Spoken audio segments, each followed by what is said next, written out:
evening, good evening, good evening. This is the day the Lord has made. We will rejoice and be glad in it.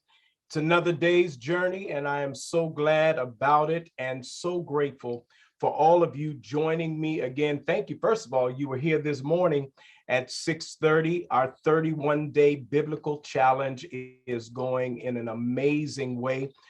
So many of you are joining us each morning or catching up throughout the day. So I want to thank you for that. Thank you for also taking advantage for the chair workouts and the Zumba experiences and the self-defense experiences. Thank you for those of you that are actually doing the challenges every day. And let me thank you for the 150 people who are using this as new member classes and getting ready for both the 31st and March 7th.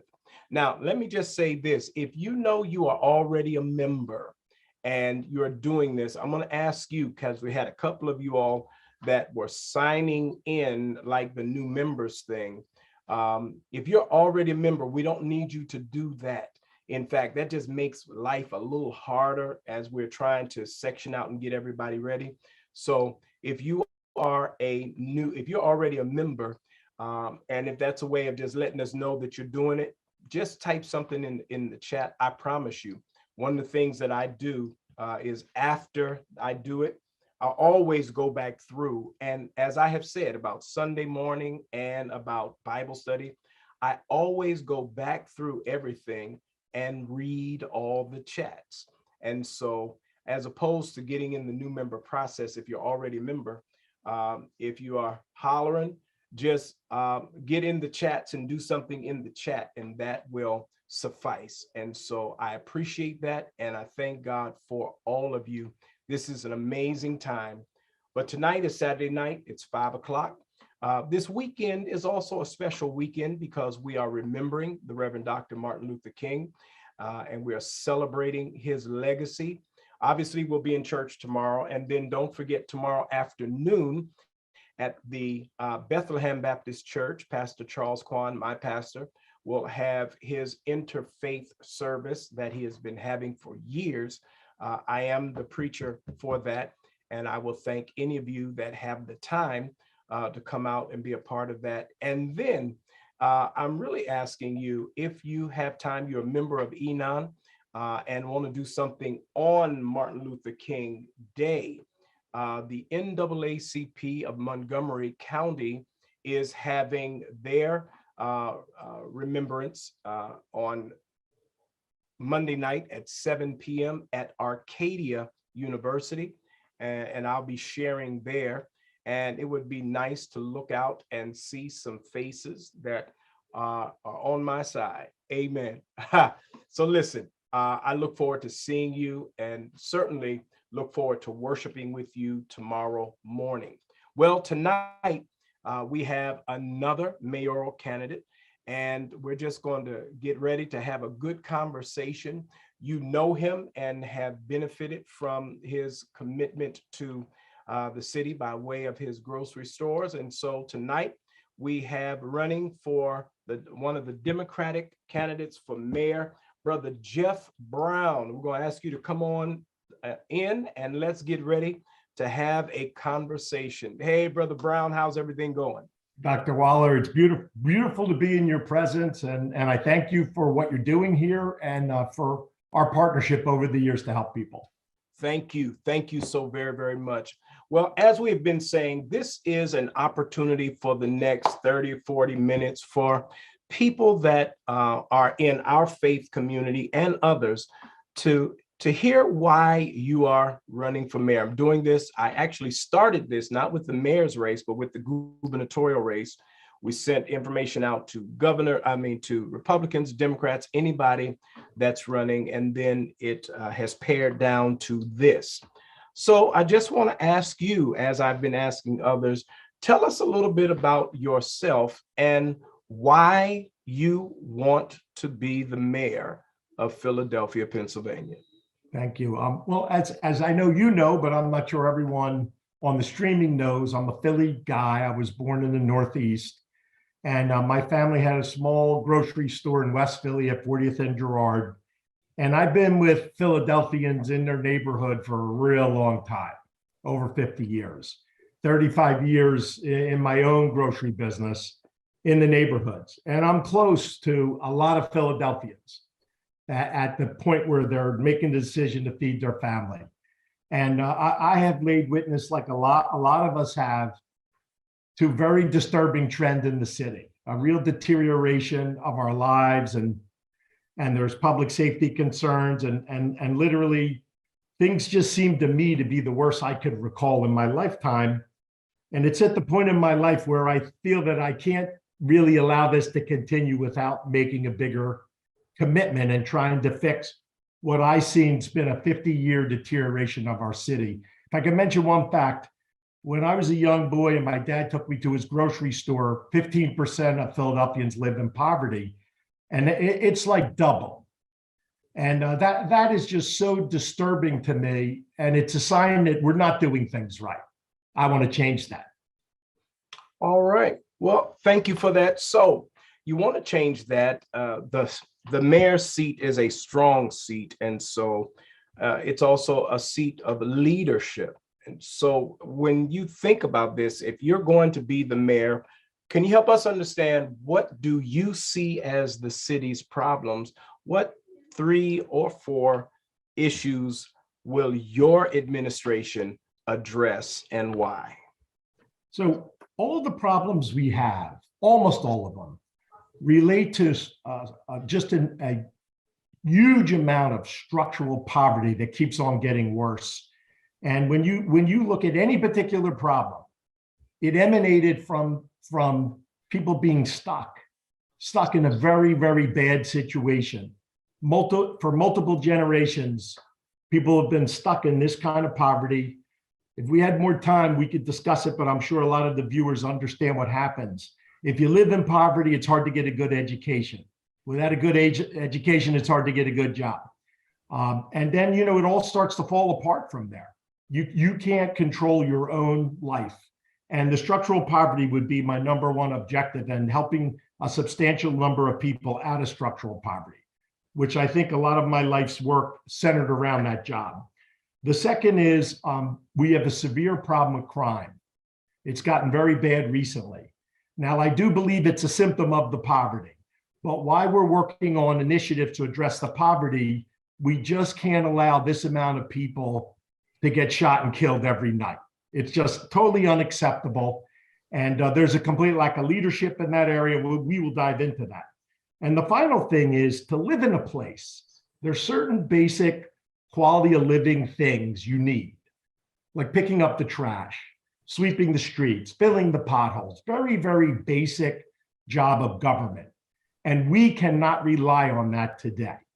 There are neighborhoods that don't get their trash picked up reliably, and people are dumping all over the city, and potholes. It seems like we're the worst city in the country to fill our potholes. And, as a grocer that does routine things 7 days a week, 24 hours a day, it down in the system and the leadership to do the very basic things reliably. And so they would be the 3 most important things. And if I would add one more, we have a severe housing crisis, especially for people with lower incomes, but even the regular sort of middle income workers, it's a crisis. And that would definitely be something I think is very solvable. And they would be the 3.5 parts of my platform. Okay, thank you for that. And so let me ask you just a couple of things about you. You talked about, public safety, you talked about housing, you talked about education. So let's take the housing piece that you said. What policies exist that need to not exist, or what policies that don't exist that need to exist to bring into fruition that you're talking about? What would you do as mayor? What would you pull together to address the housing issue? All right, so I'm going to go through a series of things. Okay. One thing is, in our city, we have a land bank, and the land bank owns thousands of properties, some of which are homes. And I don't understand why a city needs a bank of homes. I need citizens that don't have a home to have a home. And so I really believe we have a misguided strategy there. The properties that the city owns in a land bank or in any other fashion should be converted to homes for people. And there's many ways to do it. We could promote individual home ownership and subsidize that for those that can manage that. Or we could help developers, especially small Black-owned developers, buy those properties and enter into a long-term affordable housing arrangement with people that need it. The second thing is affordable housing is a math problem. And the problem is very similar to the problem I had with my grocery stores and food deserts. There's a gap. There's a financial gap because costs are higher than the revenues you bring in. And that problem, believe it or not, is an easier problem to solve. And I think we need to bring into existence new tools to do very significant and quick development of affordable housing. And new tools would include the city floating a bond and financing projects that met our objectives. And we could finance them over a longer period of time and thereby lowering the monthly payment and the rent. And that wouldn't actually have a cost to us, like subsidizing the capital would have a cost to us. Getting better financing, because we're a city, we would be passing that on to a developer so they could lower the rent. And I think there's a half a dozen other sort of financially creative ways we could accelerate the development of affordable housing. And if you ask about a policy that we have to take a good look at adjusting, some of that housing is held up in councilmatic prerogative. And I think we could all agree that people need to have a place to live. And there's certain things that shouldn't be subject to policy like that. And I would ask that if I were mayor, to put together a comprehensive housing plan that every single resident of Philadelphia would get a house within the 4 or 8 years that I'm mayor, and that we look beyond councilmatic prerogative for affordable housing so we can get the housing up, very, very quickly. The other thing, and the final thing I want to mention, is that the way we tax houses, there's a problem with it. Some neighborhoods have been surprised because of regentrification, have been shocked and surprised by getting tax bills that are 50% more than the year before. And I actually think our taxing policy is the worst part of gentrification. And I think if we instituted a discipline on ourselves and say that no citizen could afford a 50% increase in taxes, we have to put an annual cap on that. And that annual cap, let's say, should not be more than 5%. So if your neighborhood is regentrifying and your house is worth twice as much money, we're not going to force you out of your house because you can't afford taxes, because that's grossly unfair. I want you to have the generational wealth that your property would provide you, but I don't want to force you out of your house. And I also think the city should pay for an advocate to defend lower income individuals, to defend them so their houses don't get taken away. Because a lot of impoverished people don't have the skills or the resources to defend themselves. The city should have that responsibility. That would be the nuts and bolts of my housing plan. Okay, thank you. Thank you for that. On the issue of public safety, obviously we are leading this country in murders and shooting. How do you understand that issue? What is that, and what role and responsibility does the mayor have in addressing it? I think the mayor is primarily responsible for that. And we have to be honest with ourselves.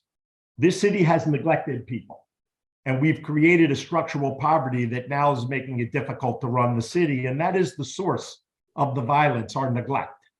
Our neglect in leaving people stuck in poverty, our neglect at eliminating all kinds of activities for young people. My wife told me with our 4 sons, if you keep them busy enough, they'll never get in trouble. And we need the city to help with that. And they've gone the other way. They've taken, no lifeguards in the summer when kids could be swimming and playing. And, there's a lot of problems with that.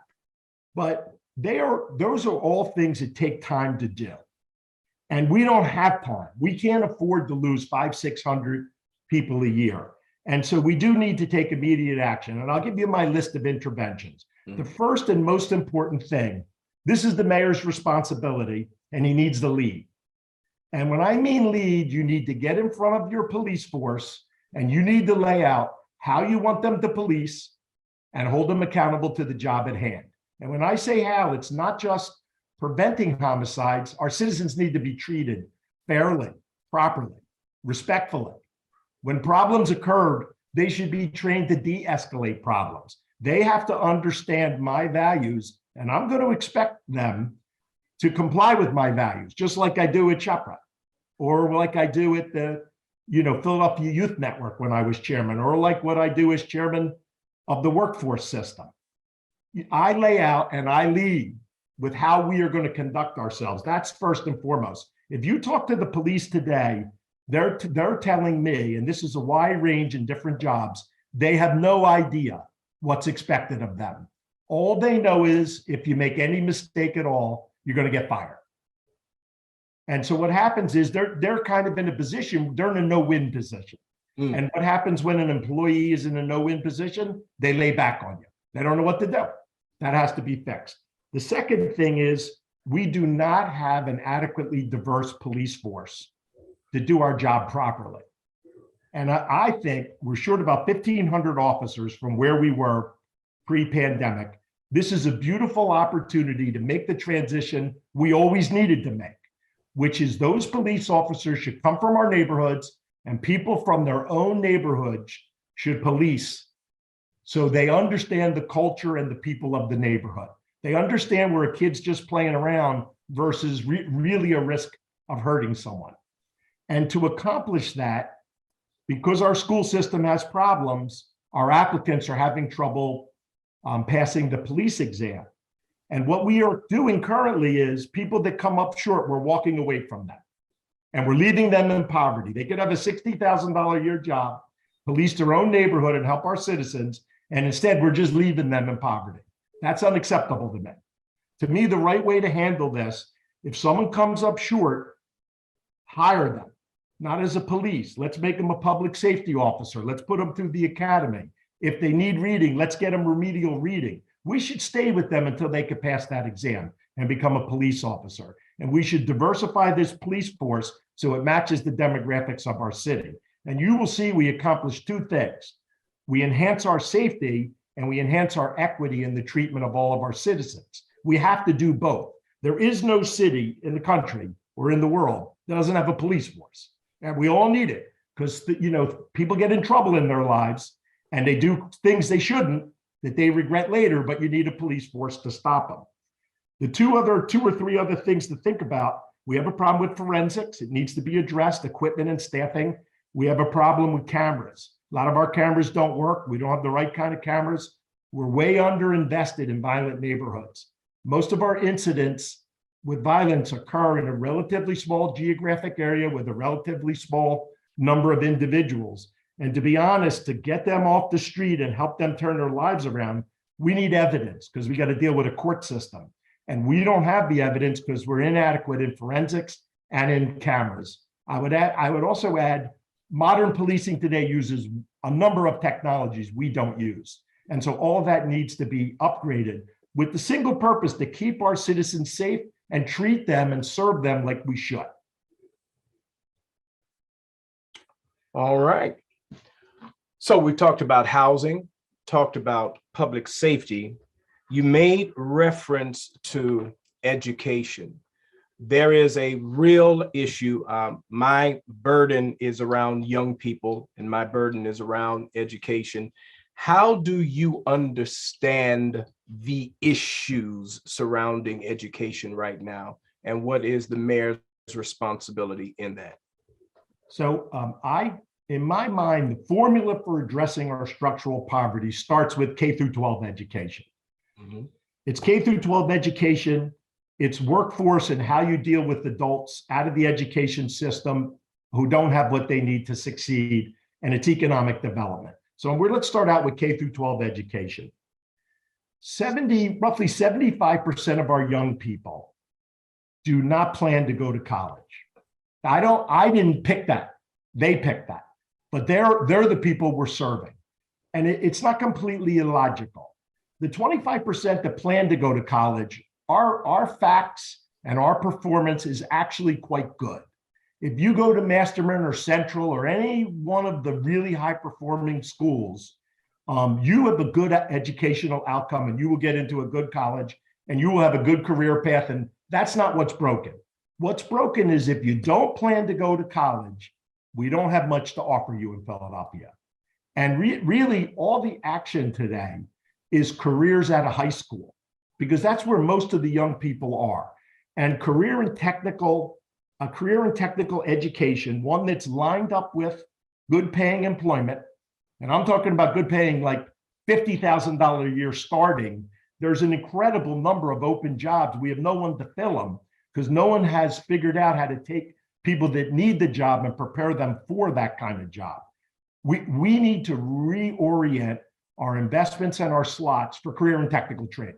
It needs to be lined up with employer partners, and we should be measuring our success on the young people's starting salary, not on the SAT scores, because the kids aren't going to college. The SAT scores is not helping them.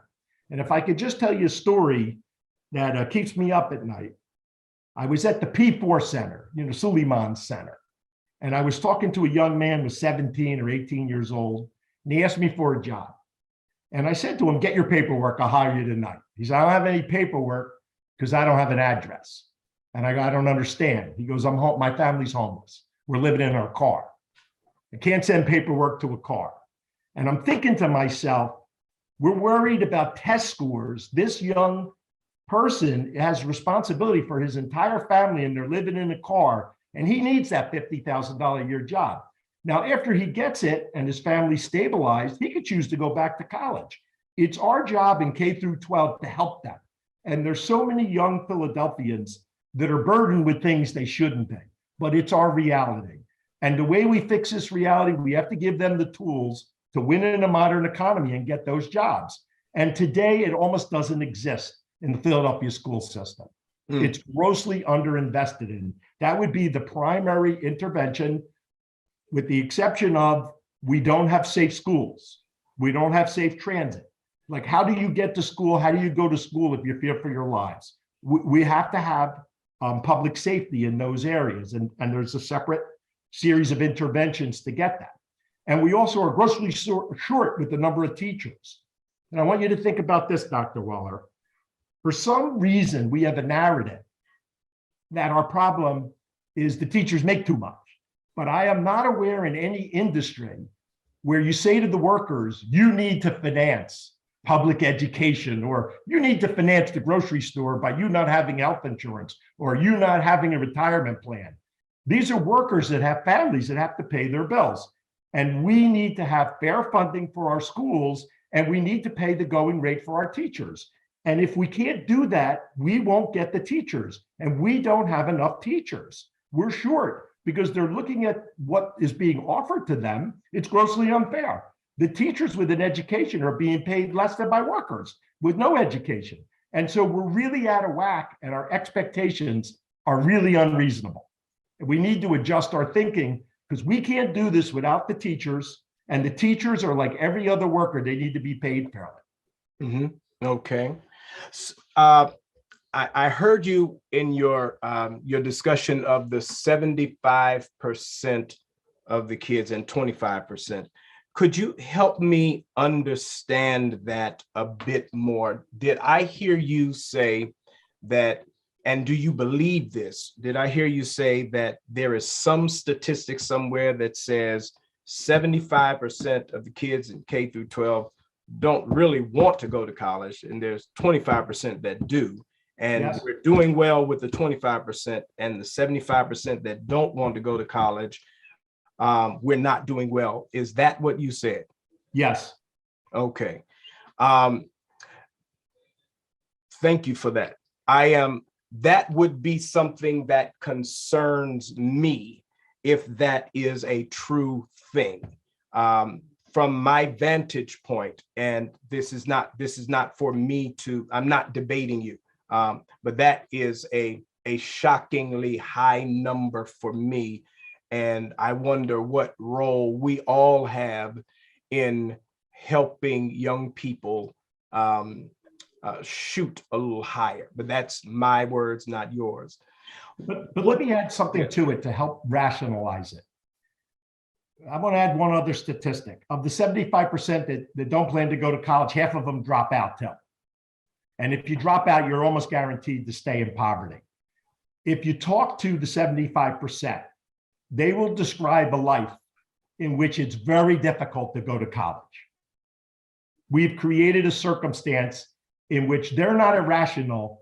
We create an environment where our expectation is irrational compared to the circumstances they're dealing with, from homelessness and parents with substance abuse and mental illness. And they're looking at a bleak set of facts. And they're saying to themselves very rationally, I'm not saying this is fair or right, but it's a reality. They're being very rational and saying, I need to get to an income because I need to save my family. Now, we shouldn't be in that situation, but we are. And the best way to address this is help them do what they want to do, get an income that can support their family. And I guarantee you their kids go to college. I guarantee you mid-career, they'll have a choice to go to college and get to where we want them to go.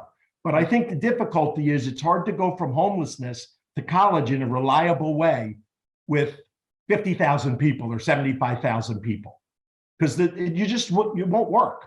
Mm-hmm. Thank you for that. Well, one of the issues that I think I hear you talking about is economics. And we are very concerned, and I heard you talking about poverty. And one of the issues that we have been concerned about in the African American community is economic opportunity. In fact, this is Martin Luther King weekend, and when he was killed, he was not necessarily killed for his dream. He was killed when he began to talk about the war and the economics of America. In Philadelphia, in 2019, the city touted the fact that they had a 30% minority participation in their contracts. When you dig under that number, what we found was a lot of that minority number was white women being the face of their white husbands' jobs and so forth. And that true number for Black people was somewhere around 7%. How do you understand the mayor's responsibility in turning the spigot on that issue? How can we increase minority, and not just minority, but Black population? The reason that I say it that way is we make up 43 or 44% of Philadelphia, and to be at less than 7% in contracts and services is appalling. So some intentionality has to come from this city to help increase that. How do you understand how to do that? Yeah, there's a lot to talk about here. Let me start out by saying that I have worked on every aspect of this question, from employment to Black entrepreneurship, to Black contracting, general contracting, subcontracting. And if you know my resume, it's almost like I spent my whole life working on this question. And I've had incredibly good results. I mean, and if I could give some examples, when I started in the grocery business 35 years ago, there was no such thing as a Black manager. It didn't exist anywhere. And today, half my management team is Black. When I started in the grocery business, there was no such thing as a Black-owned firm that would sell me stuff. And we started a small business incubator, and I think we have 300 or 400 Black-owned firms that we partnership in one way or another. And I'm chairman of diversity, equity, inclusion at the convention center. And I think for a public entity, we probably have among the best contracting progress for Black firms. And I have personally worked to try to figure that out. So I have a lot of experience in this. And let me say, it's a very bleak picture right now. To start out with, almost a a very insignificant amount of our economy is owned by Black people. There's very few substantial Black entrepreneurs. I mean, and this is a crisis because the way you develop wealth in a neighborhood, one person's the entrepreneur. And as their business grows, they hire people in their neighborhood and everyone does well. That's how the whole country became the richest country in the world. And that is not happening in the Black community. And so I think you rightfully point this out as a tremendous crisis. And, you know, I'm not talking theory, I'm talking practice. I have worked with Black entrepreneurs to help them succeed in this. And there's a number of things we need to do. And to start out with is, banking is not the friend of a new business, because a new business that has no cash flow and no assets can't pay back a loan. And so a lot of people talk about banking. Banking is not a good tool. So the idea of a different kind of banking, there's no different kind of banking that's going to help us. What a new entrepreneur needs is equity. And if you have a rich father, he can give you equity. If you don't have a rich father, you need the government to step up and to have an organized approach to seed Black businesses and help them grow. You also, in my family, as a young boy around the dinner table, I had entrepreneurship lessons unintentionally every single night. I was bred to be an entrepreneur. Maybe you could say they should have taught me something else, but that's how my family worked. If your family grew up in poverty, you don't have that. Now we need to replace that in a different way. And we don't have the infrastructure, what I call the technical assistance infrastructure. And, you know, when the pandemic hit and we started the PA 30-day fund, and I was most concerned about losing the small number of Black businesses we had. And of course, Enon supported my effort in that. And I thank you for that. And at night, I would call Black entrepreneurs. We'd give them a grant to keep their business alive, and we talk to them about what they need. And it's so structurally unfair that PPP came up and Black businesses weren't getting it. And, you know, the way a lot of small Black businesses operate, they operate in somewhat of a different way because of the lack of resources and the lack of kind of entrepreneurial training they need. And we were able to figure it out and get help to them. And I was also blessed in a way to hear their suffering when I call them at night. And one of them suggested to me, they asked, can I sell my product in your store? And what came out of that is our business incubator, which we have 300 or 400 Black businesses selling products in our store today. And so we've worked with every one of those businesses.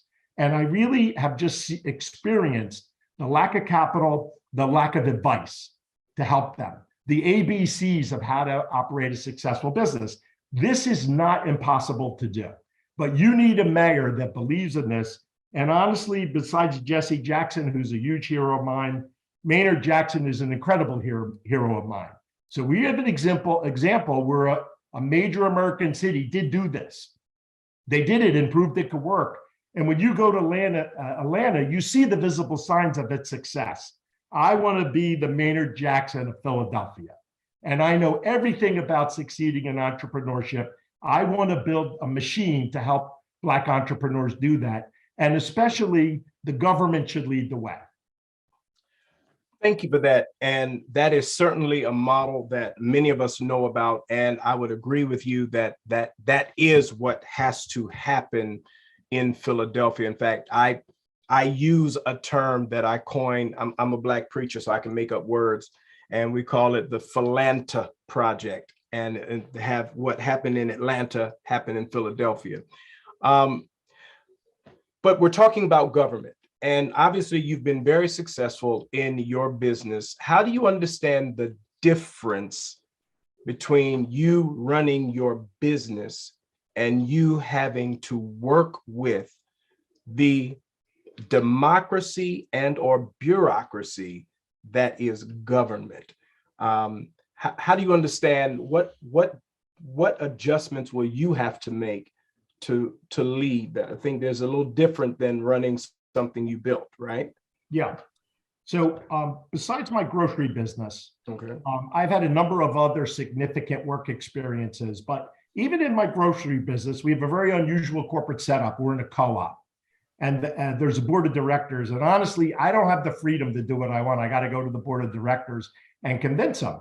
And when I started, I was the only member of the co-op that said, I think what we ought to be doing is opening stores in food deserts and helping people that don't have access, get access. And we should pay attention to culture. And, we should sell halal products for Muslims and Jamaican products to Jamaicans. And I laid this whole business plan out. They thought I lost my mind. And they said that no one has ever succeeded in that in the world. And we're not going to let you do it. But I ended up doing it. I worked my way through the bureaucracy. And then in most CEOs, they run private businesses that are not unionized. You can do what you want. I have a business that has 4 different unions. And so every one of the things I wanted to do, I'm going to give you an example. I wanted to have 300 or 400 Black entrepreneurs, but they're not union. I had to go to my unions and say that the benefit to society would outweigh any kind of risk to the union movement. And you should be my partner to help incubate small Black businesses. So I have dealt with a lot of bureaucracy. I'm not saying that I chose wisely to sign up for a lot of bureaucracy, but even in my grocery business, it wasn't a normal business. I had to convince people. I had to build systems to do things. When I had one store, I could do it myself. With 12 stores, that no longer works. And it starts leading you to be much more like a government experience, where you have a city council, you have to sell the city council, you have all these bureaucrats that aren't real big on change, and I'm going to have to sell them on working differently and making changes. And I know I just can't do what I want. But then I also had nonprofit and government experience, and you saw that I created Uplift. I was the founder of that nonprofit, and we decided we were going to help people that have been incarcerated get work. No employers wanted to hire them. And there wasn't a great success in the country. And you're dealing with probation and parole system. You're dealing with the criminal justice system, the police. You're dealing with criminal records. These are all very entrenched bureaucracies that are not big fans of change. And we have been a force in nature to get them to change so people could have another chance at life. And I think that's a very good experience and very analogous to being a mayor of the Philadelphia.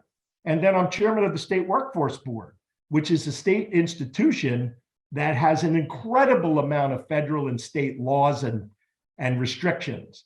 And, I can't do any of the work there. All I could do is lead. And, over the 7 or 8 years that I've been appointed in that position from Wolf, we have accomplished the lowest unemployment in the state's history. And I have to tell you, when I started and I wanted to change our business plan, I wanted to apply to the federal government for relief, and I have an incredible number of things I wanted to do. Every single bureaucrat said, you don't understand. This is not how the government works. And I said to them, the way the government works is not acceptable to me. Because the way it works right now, we're going to leave everyone in poverty forever.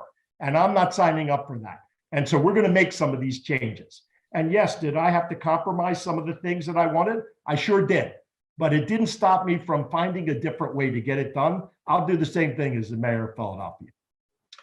Thank you for that, Jeff Brown. We appreciate you coming for this conversation. I have one more thing. You mentioned Governor Wolf. We have a new governor coming in. At the end of the day, a lot of things depend on funding. How do you understand the state's role in any of the things that you've talked about?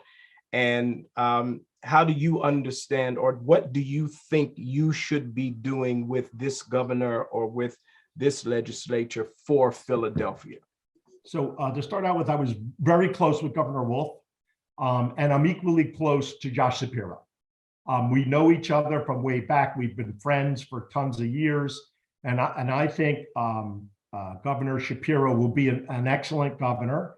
And I think one of the things that he's doing that I thought Wolf should do, and he wasn't comfortable with it, is I think when you run a state, you want to be an intellectual, but to get stuff done, you got to trade. I call it horse trading. Because if you want, let's say, a higher minimum wage, you might have to give the Republicans something for that. And I encourage Governor Wolf, think of this as not an intellectual exercise. Think of this as a horse trading exercise. We're horse trading with the other side to get progress for society. And I don't think he was completely comfortable with that. And I think Josh Shapiro will be. And I think him and I would be an excellent team together, because let's face it, Philadelphia's financial resources are constrained, but the state is in very good financial condition. The federal government's in good financial condition. And then we have the philanthropic community that they sit on tons of money. And in my mind, to finance what I want to do, I'm going to have to work with all of that. And I'm going to have to build a team that understands how to get their money. And, you know, in the federal government, they have a lot of rules. You need a team that can comply with the rules, apply for grants, you know, work the political system to win the grants. Same thing in the state. In the philanthropic community, our current administration has sort of snubbed their nose to that community. I've talked to them and I said, you know, in Philadelphia, we can't finance our turnaround on our own. We're going to need your help. And, you know, I found a great openness to it. But, you know, they all have a certain way of working, and you need to build a team that has the capacity to work with them the way they need to be worked with. And I think one of our biggest opportunities is to be more, let's say, accommodating or adjust our ways to work with the different entities, the state, the federal government, the philanthropic community, so we can have them be a player with us and to finance our turnaround. Thank you for that. I've been asking each person this question. My statement is this: Philadelphia politics can be ugly. Many of you are capable of doing this job. Only one of you is going to do the job. My pastoral concern is that we will beat each other so much in the campaigning that whoever wins, that's all they will be able to be is the mayor, and the losers will be so wounded that they can't serve anywhere else. Will you commit to running a positive campaign that highlights what you can do as opposed to just the problems of the others? I'm absolutely committed to that. And so far, you haven't seen me say anything negative about my opponents, and nor will I, because in my mind, and I was the same way as a grocer. Some grocers told me, go look at what your competitors are doing. Compare yourself to them. You never saw me do that. I talk to my customers and find out how I can help them make their lives better. I would be the same kind of mayor. I talk to the constituents to make sure I listen and understand what would make their lives better. And I'm the mechanic to figure out how to do it. To be honest with you, even if they criticize me, I don't care. I know me. I know what I've done in my life. I've always been for people, and that stuff means nothing. And the fact of the matter is, a lot of the Philadelphians really look down upon that behavior. You know, that very negative, because what is it saying about you as a person if you're not spending time talking about how to make lives better? You're talking about how bad your opponents are. What does it say about you as a person? So I'm 100% aligned with you. Even if I'm attacked, I will not respond to that. If you have a legitimate question about my history, I'm glad to answer it, but I will not be attacking anyone. Honestly, I'm the person who hires returning citizens. I know people all made mistakes in their past. We're human. I don't care about that. I care about what you could do right now. All right. Well, Jeff, we appreciate you being a part of this conversation. Is there anything that I did not ask that you think people need to hear or know as we get ready to close out? The one thing we didn't spend much time on is economic development. And, you know, the city just announced they got the Chubb headquarters, which is an insurance company. And I'm certainly not criticizing that. I'm happy to have a corporate headquarters. But to be honest with you, I think our problem is poverty. And the Chubb headquarters does nothing to address our problem. Poverty. And honestly, what would interest me more are employers that would generate $50,000 a year jobs for people that don't have a college degree, that I could get them out of poverty in big numbers. And I will be very, very focused on getting those kinds of new opportunities for us, where they're committed to Philadelphians, hiring our Philadelphians, paying them properly. I would look to invest in our city's people to make sure they're prepared for those jobs. And I would be interested in not corporate welfare, because I really find that ugly. I would be interested in co-investing in our people's success. and I would pay for performance, meaning that you promise me 1,000 jobs at 50,000 a year, I'll incentivize you if you deliver, just like they do to their employees. You deliver what you promise, we will be your partner. You don't deliver, I'll have anything for you. And I honestly think I could sit with CEOs, give them a bear hug, and get us jobs to help us turn our situation around. And I think it also creates an opportunity to make investments in Black businesses. Because one of the things I'm looking for is a massive expansion of Black entrepreneurship. And so I will have a list of things that I think we need to turn our city around. And it's getting people out of poverty, and it's creating opportunities for businesses that otherwise would not have an opportunity. And you will see how focused I am on that and how much of an impact I believe that will have. And interestingly enough, not just for Black people, because if Black people do well, they spend money in the economy. This helps all of us. The fact that we've neglected it this long, we all pay a price for our neglect. I am truly looking to have this be the term that ends that. All right. Well, thank you very much. And thank all of you for joining me again tonight. I need you to know this is a part of a larger strategy. We are coordinating. I have partnered with Black media, meaning WRD, the Tribune, Sunday Sun, Fun Times, The Scoop. They are all going to follow up on this on April 13, as all of these candidates are going to come to Enon, and we're going to have at them again. We're going to have the journalists come.